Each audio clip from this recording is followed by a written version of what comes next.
بسم اللہ الرحمن الرحیم۔ بہن نے کویسچن کیا کہ جب اللہ تعالیٰ کی طرف سے کوئی آزمائش آتی ہے تو ہم کیا سمجھیں؟ کیا یہ ہمارے گناہ کا نتیجہ ہوتا ہے یا ہم اللہ تعالیٰ کی بارگاہ میں پیارے ہو جاتے ہیں، محبوب ہو جاتے ہیں، جس کا یہ نتیجہ ہے؟ دیکھیں، اس میں دلائل مختلف ہیں۔ اس کا خلاصہ اور نچوڑ یہ ہے کہ اگر کسی شخص پر آزمائش آئے تو وہ اپنے ماضی کو دیکھے، اگر وہ اور حال کو بھی دیکھے کہ اگر وہ گناہ کرتا ہے، اللہ تبارک و تعالیٰ کی نافرمانیوں میں مشغول ہے، پھر تو اس قسم کی جو آزمائش آتی ہے اسے اپنے لیے ایک سزا تصور کرے اور اسے اپنے شامت اعمال کا نتیجہ قرار دے اور اس سے عبرت حاصل کرے، درس حاصل کرے کہ میں نے اللہ کی نافرمانی کی، اس وجہ سے ایسا ہو رہا ہے، اب میں سنبھلوں گا، سنبھلنا چاہیے۔ اور اگر ایک آدمی نیک ہے، نمازی ہے، پرہیزگار ہے، حقوق ادا کرتا ہے، علم دین سیکھا ہوا ہے، کسی کے ساتھ برائی نہیں کرتا، نہ اس کا ارادہ رکھتا ہے، لیکن پھر بھی آزمائشیں آ رہی ہیں، تو یہ اللہ تبارک و تعالیٰ کے یعنی اس شخص کے اللہ تعالیٰ کی بارگاہ میں مقبول اور محبوب ہونے کی علامت ہے، کیونکہ انبیاء علیہ السلام پہ آزمائشیں آتی ہیں، صحابہ کرام اہل بیت اطہار پر آئیں، اور 1500 سال میں دیکھیں بڑے بڑے اکابرین پر آزمائشیں آئیں،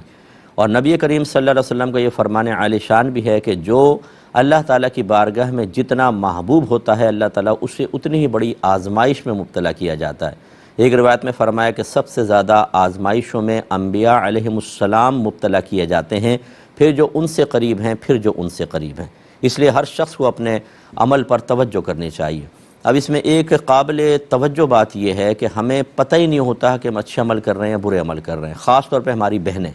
ہر طرح کا خراب کام کر کے، لیگ پولنگ کر کے، دل پھاڑ کر، لڑائیاں کروا کر، شوہر سے بدتمیزیاں کر کے، گھر کے سکون خراب کر کے، پھر جب کوئی آزمائش آتی کہتے ہیں پتہ نہیں ہم سے کیا ہو گیا کہ اللہ تعالیٰ نے آزمائش کو ہماری طرف متوجہ کر دیا۔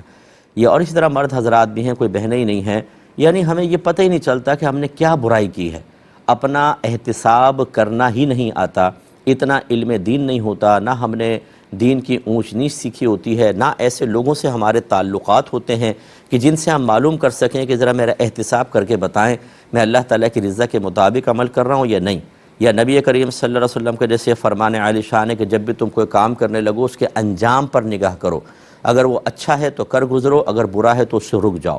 تو یہاں یہ صلاحیت ہی نہیں ہے کہ ہم یہ نتیجہ نکال سکیں کہ یہ جو میں کرنے لگا ہوں یا میں کرنے لگی ہوں اس کا